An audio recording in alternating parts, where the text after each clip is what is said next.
नमस्कार, जय हिंद, वंदे मातरम। क्या कहता है संविधान के इस एपिसोड में हम फंडामेंटल राइट्स यानी मौलिक अधिकार के 19वें अनुच्छेद आर्टिकल 19 को देखेंगे। 19वां अनुच्छेद ही हमें अभिव्यक्ति की स्वतंत्रता देता है। आर्टिकल 19 का इफेक्ट ही है, उसी का प्रभाव है जिसके कारण मैं आप लोगों के बीच में संविधान लेकर के बैठा हूं अभिव्यक्ति की स्वतंत्रता के अधिकार के अंतर्गत। मैं आपको ये जो सब कुछ बता रहा हूं इसका अधिकार मुझे आर्टिकल 19 देता है और ये अधिकार भारत के प्रत्येक नागरिक को आर्टिकल 19 अधिकार देता है। आर्टिकल 19 का सेक्शन 1 का क कहता है वाक स्वतंत्रता और अभिव्यक्ति की स्वतंत्रता का अधिकार आपको है। ख कहता है शांतिपूर्वक निरायुद्ध सम्मेलन का अधिकार भी है। आप बिना हथियार के आप लोगों को इकट्ठा करके कोई सम्मेलन करना चाहते हैं, कोई रैली करना चाहते हैं, आपको अधिकार है। इसी अधिकार का प्रयोग करके राजनीतिक पार्टियां हजारों लाखों लोगों को इकट्ठा करके सम्मेलन करती हैं। ग कहता है संगम या संघ या सहकारी सोसाइटी बनाने का अधिकार। आर्टिकल 19 के 1 का ग कहता है कि आप अपने किसी अभिष्ट की इच्छा की पूर्ति करने के लिए किसी भी प्रकार का कोई कार्य है जो सामूहिक कार्य है उसको पूरा करने के लिए अगर आप सोसाइटी रजिस्टर करना चाहें, संघ रजिस्टर करना चाहें, पार्टी रजिस्टर करना चाहें, आपको वो अधिकार आर्टिकल 19 देता है। इसी के अंतर्गत सभी पार्टियों का गठन हुआ है। घ कहता है भारत के राज्य क्षेत्र में सर्वत्र अबाध संचरण का अधिकार।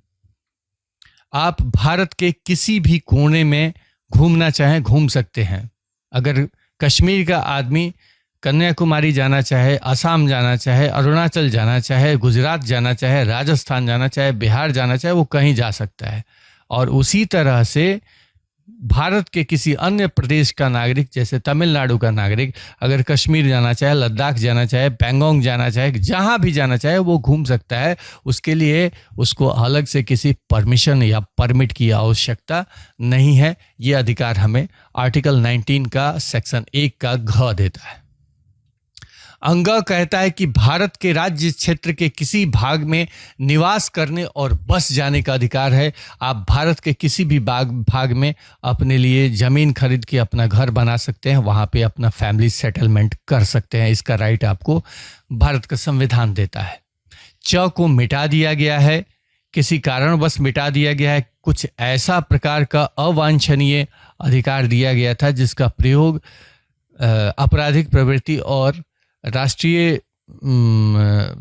जो आपराधिक प्रवृत्ति के लोग थे और अलगाववादी लोग थे वो इस अधिकार का प्रयोग करते थे, जिसे हटा दिया गया है। उसको हटाने की तिथि है 1978। संविधान के 40वें संशोधन में 1978 के को ये इसका लोप किया गया। 20/6/1979 से इसको पूरी तरह से हटा दिया गया, पास किया गया 1978 में। 6 में है कोई वृत्ति, उपजीविका, व्यापार या कारोबार करने का अधिकार। आप किसी भी तरह का काम कर सकते हैं, आपको इसका राइट हमारा संविधान देता है। आप किसी भी तरह का कोई भी प्रोफेशन का चुनाव कर सकते हैं।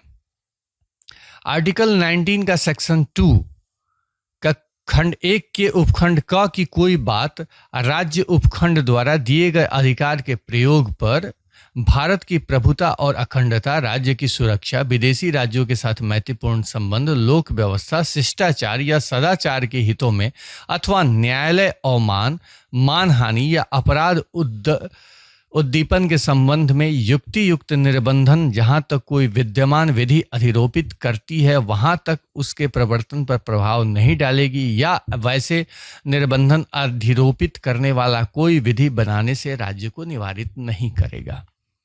इसका मतलब है कि आपको जो अभिव्यक्ति की स्वतंत्रता दी गई है उसका कुछ लिमिटेशन है, एक दायरा है। वो दायरा 19(1) के क को बांधने के लिए 19 का 2 सेक्शन 2 वो बांधता है, वो कहता है कि आप किसी भी तरह का ऐसा कोई बात नहीं कह सकते जिससे किसी दूसरे व्यक्ति की भावना आहत होती हो, किसी दूसरे व्यक्ति के सम्मान को ठेस पहुंचता हो, या आप अदालत की अवमानना करते हो, या भारत का दूसरे देशों के साथ अगर मैत्रीपूर्ण संबंध है और उसके खिलाफ आप उस देश के खिलाफ प्रोपेगेंडा चलाते हैं, तो ऐसे स्थिति में आपको कानून रोक सकता है। इसका अधिकार आपको नहीं है।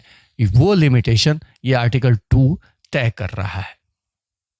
आप किसी को गाली दे दें तो वो भी तो अभिव्यक्ति की स्वतंत्रता है, लेकिन आपको गाली देने का क्या अधिकार है? नहीं है। सीधा मतलब है वो कहां से उसको गाली देने के अधिकार को बाधित किया जा रहा है? आर्टिकल 19 के सेक्शन 2 में। अब सेक्शन 3 को देखते हैं। ये कहता है कि उक्त खंड के उपखंड ख की कोई बात उक्त उपखंड द्वारा दिए गए अधिकार के प्रयोग पर भारत की प्रभुता और अखंडता, लोक व्यवस्था में के हितों में युक्ति युक्त निर्बंधन, जहां तक कोई विद्यमान विधि आरोप। अब देखिए 19 का ख आपको क्या अधिकार देता है? 19 का ख आपको शांतिपूर्वक सम्मेलन का अधिकार देता है, धरना प्रदर्शन करने का अधिकार देता है, रैली करने का अधिकार देता है। उसके लिए मर्यादा निर्धारित कौन करता है? 19 का सेक्शन 3। 19 का सेक्शन 3 कहता है कि आप किसी भी प्रकार का ऐसा सम्मेलन नहीं करेंगे जिससे लोक व्यवस्था बाधित हो, यानी लॉ एंड ऑर्डर प्रभावित हो, भारत की एकता और अखंडता के ऊपर उसका नेगेटिव इम्पैक्ट जाता हो, या ऐसा कुछ निषेधित विषय वस्तु है जिसको लेकर के आप किसी तरह का ऐसा कोई सम्मेलन नहीं कर सकते जिसको कानून ने निषेधित कर दिया है जिस विषय वस्तु पे, उसको लेकर के आप किसी भी तरह का कोई धरना प्रदर्शन या रैली नहीं कर सकते हैं। 4 कहता है सेक्शन 4, 19 का सेक्शन 4 कहता है, 3 कहता था सेक्शन 1 का ख, और 4 जो है सेक्शन 1 के ग के लिए है। सेक्शन 19(1) का ग कहता है सहकारी सोसाइटी या पार्टी इत्यादि बनाने के लिए, मतलब किसी भी तरह का आप एक समूह बना सकते हैं।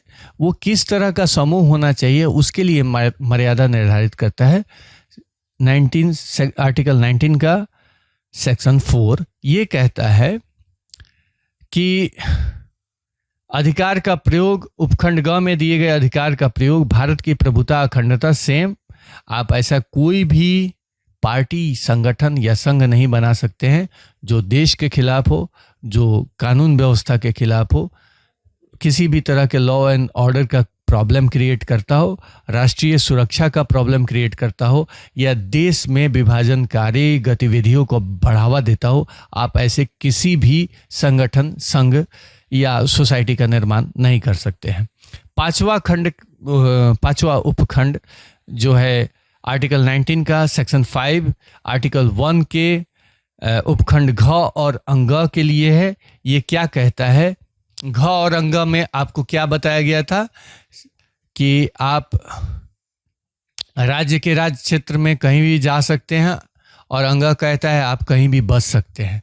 लेकिन इसके लिए क्या प्रावधान दिया है, इसके लिए क्या शर्तें हैं, वो इसके सेक्शन 5 में है। वो ये कहता है कि इसके अधिकारों के प्रयोग का साधारण जनता के हितों में या किसी अनुसूचित जनजाति के हितों के संरक्षण के लिए युक्ति युक्त निर्बंधन, जहां तक कोई विद्यमान विधि अधिरोपित करती है वहां तक उसके प्रवर्तन पर प्रभाव नहीं डालेगी, या वैसे निर्बंधन अधिरोपित करने वाली कोई विधि बनाने से राज्य को निवारित नहीं करेगी। यानी कि जो रिजर्व लैंड है, रिजर्व एरिया है, आप उस एरिया में जाकर के नहीं बस सकते। जैसे कि फॉरेस्ट का एरिया है, आप वहाँ पे नहीं जाकर के बस सकते। जनजातियों का एरिया है, उस एरिया में वहाँ का जो लोकल कानून है, वो कानून अगर आपको वहाँ पे बसने से रोकता है तो आप ज़बरदस्ती नहीं बस सकते। इसके बारे में इस आर्टिकल का सेक्शन 5 कहता है। इस आर्टिकल 19 का सेक्शन 6 कहता है कि उक्त खंड के उपखंड 6 जैसा कि आपको पता है च को मिटा दिया गया था और छ में क्या क्या गया है कि किसी भी तरह का व्यापार रोजगार आप कर सकते हैं।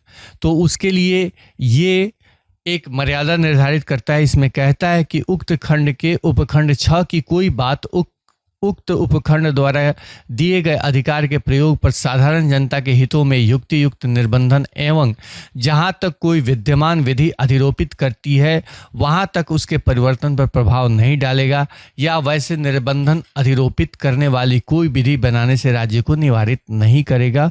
और विशिष्टतया उक्त उपखंड की कोई बात कोई वृत्ति, उपजीविका, व्यापार या कारोबार करने के लिए आवश्यक वृत्तिक या तकनीक अहर्ताओं से या राज्य द्वारा या राज्य के स्वामित्व या नियंत्रण में किसी निगम द्वारा कोई व्यापार, कारोबार, उद्योग या सेवा नागरिकों का पूर्णतः या भागतः अवर्जन करने के या अन्यथा चलाए जाने से यहाँ तक कोई विद्यमान विधि संबंध करती है वहाँ तक उसके प्रवर्तन पर प्रभाव नहीं डालेगी या उस प्रकार संबंध रखने वाली कोई विधि बनाने से राज्य को निवारित नहीं करेगी। यानी कि आपको जो प्रोफेशनल राइट्स हैं, आप किसी भी तरह का कारोबार कर सकते हैं, आपका ये अधिकार है। लेकिन ये कहता है कि किसी राज्य में अगर किसी काम को करने की मनाही है तो इसका मतलब ये नहीं है कि आप वहाँ पे जाकर के उस काम को करेंगे। आपको एक इसका जीवंत उदाहरण देता हूँ। आप अगर शराब बनाना चाहते हैं तो शराब बनाने का लाइसेंस लेकर के उत्तर प्रदेश में कारखाना डाल करके वहाँ पे शराब की फैक्ट्री शुरू कर सकते हैं। लेकिन चूंकि बिहार में शराब बनाना और बेचना दोनों प्रतिबंधित किया गया है तो यहाँ पे अगर आप लाइसेंस लेकर के भी शराब का कारखाना बनाना चाहें तो आप नहीं बना सकते हैं। और अगर ऐसा करते हैं तो यह गैरकानूनी होगा और आपके ऊपर विधि सम्मत कार्रवाई होगी। यानी कि आपको सेक्शन 1 आर्टिकल 19 के सेक्शन 1 के 6 में जो आपको प्रोफेशनल राइट्स हैं, जो आपको बिजनेस करने का, व्यापार करने का, अपना वृत्ति चुनने का अधिकार है, उसको ये उपखंड बाधित कर रहा है। सेक्शन 6 उसको बाधित कर रहा है, एक तरह से उसके ऊपर लगाम लगा रहा है। आर्टिकल 20 कहता है, अब 19वां आर्टिकल का सारे खंड उपखंड समाप्त हो गए। अब आर्टिकल 20 में चलते हैं। आर्टिकल 20 का खंड 1 ये किस चीज के लिए है? आर्टिकल 20 अपराधों के लिए दोष सिद्धि के संबंध में संरक्षण। अगर किसी के ऊपर कोई आरोप तय होता है, आरोप सिद्ध हो जाता है, उस स्थिति में क्या करना है और जब तक आरोप सिद्ध नहीं होता है उस स्थिति में क्या करना है, उसके संबंध में आम आदमी के अधिकार को बताने वाला ये आर्टिकल है। आर्टिकल 20 कहता है कि कोई व्यक्ति किसी अपराध के लिए तब तक सिद्ध दोष नहीं ठहराया जाएगा जब तक कि उसने ऐसा कोई कार्य करने के समय जो अपराध के रूप में आरोपित है, किसी प्रवृत्ति विधि का अतिक्रमण नहीं किया है या उसके अधिक शक्ति का भागी नहीं होगा जो उस अपराध के लिए किए जाने के समय प्रवृत्ति विधि के अधीन अधिरोपित की जा सकती थी। यानी कि अगर कोई किसी भी तरह का ऑफेंस करता है, किसी भी तरह का कोई क्राइम करता है, तो उसके ऊपर उसी क्राइम का सेक्शन लगाया जाएगा जिस तरह का उसने क्राइम किया है। आप उससे ज़्यादा उसके ऊपर सेक्शन नहीं लगा सकते हैं। ये कानून के लोगों के लिए है। उसके बाद दूसरा कहता है, इसका खंड आर्टिकल 20 का खंड 2 कहता है कि किसी व्यक्ति को एक ही अपराध के लिए एक बार से अधिक अभियोजित या दंडित नहीं किया जा सकता। एक क्राइम के लिए सिर्फ एक बार ही सजा दी जा सकती है। तीसरा कह रहा है, किसी अपराध के लिए अभियुक्त किसी व्यक्ति को स्वयं अपने विरुद्ध साक्षी होने के लिए बाध्य नहीं किया जा सकता। कोई व्यक्ति अपराध करने के बाद अगर मुकरता है तो उसको जबरदस्ती आप फोर्स नहीं कर सकते कि वो अपने अपराध को कबूल कर ले। अगर वह नहीं कबूल करता है तो आपको साक्ष्य प्रस्तुत करके अदालत के सामने उसे दोषी सिद्ध करना होगा। आप उसके ऊपर दबाव बना करके जबरदस्ती सकरवा नहीं सकते कि सकार लो कि हमने अपराध किया है। उसी तरह से आर्टिकल 21 कहता है प्राण और दैहिक स्वतंत्रता का संरक्षण, यानी जीवन का अधिकार, अपने जीवन के रक्षा का अधिकार। ये कहता है कि किसी व्यक्ति को उसके प्राण या दैहिक स्वतंत्रता से विधि द्वारा स्थापित प्रक्रिया के अनुसार ही वंचित किया जाएगा, अन्यथा नहीं। कानून ने जो सेक्शंस बनाए हैं, जो धाराएं बनाई हैं, जो प्रावधान बनाए हैं किसी के जीवन को समाप्त करने के लिए, उसके अलावा किसी अन्य तरीके से किसी का जीवन समाप्त किया जाता है तो वह अपराध की श्रेणी में आएगा। वो अधिकार नहीं है। किसी का जीवन उसी स्थिति में समाप्त किया जाएगा जब उसे वैधानिक तौर पे प्राणदंड दिया जाता है, और प्राणदंड की जो प्रक्रिया है उसी प्रक्रिया के अंतर्गत उसके जीवन को समाप्त किया जा सकता है। दूसरा, विधि ने इसके लिए नियम बनाया। अब मान लीजिए कि कोई हत्यारा आया और हत्या करके चला गया, तब तक वहाँ पे जो सुरक्षा कर्मी हैं वो कुछ ना करें या उस हत्यारे का प्रत्युत्तर ना दे, प्रत्युत्तर में उसकी अगर मृत्यु हो जाती है, तो इस स्थिति में हमारा संविधान एकदम क्लियर करता है कि विधि द्वारा सम्मत, विधि कानून ने जो आपको रास्ता दिया है, कानून ने एनकाउंटर का राइट्स दिया है, कानून ने आत्मरक्षा का अधिकार दिया है। अगर ऐसी स्थिति बनती है तो वहाँ पे व्यक्ति या सुरक्षाकर्मी जीवन रक्षा के लिए हत्यारे से युद्ध के दौरान उसका वध कर सकता है, उसका अधिकार उसके पास है। सेक्शन 21 का क कहता है शिक्षा का अधिकार। राज्य 6 वर्ष से 14 वर्ष तक की आयु वाले सभी बालकों को निःशुल्क और अनिवार्य शिक्षा देने का ऐसे नीति में जो राज्य विधि द्वारा अवधारित करे उपबंध करता है। इस आर्टिकल को 2010 में पहले ये 8वीं क्लास तक था, 2002 में जो कानून बना था ये 8वीं क्लास तक था, लेकिन इसको और बढ़ाया 14 वर्ष तक का किया। पहले 10 वर्ष तक का था, अब 14 वर्ष को किया। 14 वर्ष तक के बच्चों को शिक्षा देने का, शिक्षा प्राप्त करने का अधिकार है, और शिक्षा देना उसको ये सरकार की, संबंधित राज्य सरकार की ड्यूटी है, इसके बारे में कहता है। आज हम लोगों ने आर्टिकल 19, आर्टिकल 20 और 21 को देखा। कल हम लोग 21 के आगे 22 से शुरुआत करेंगे। तब तक के लिए मुझे आदेश दीजिए। जय हिंद, वंदे मातरम।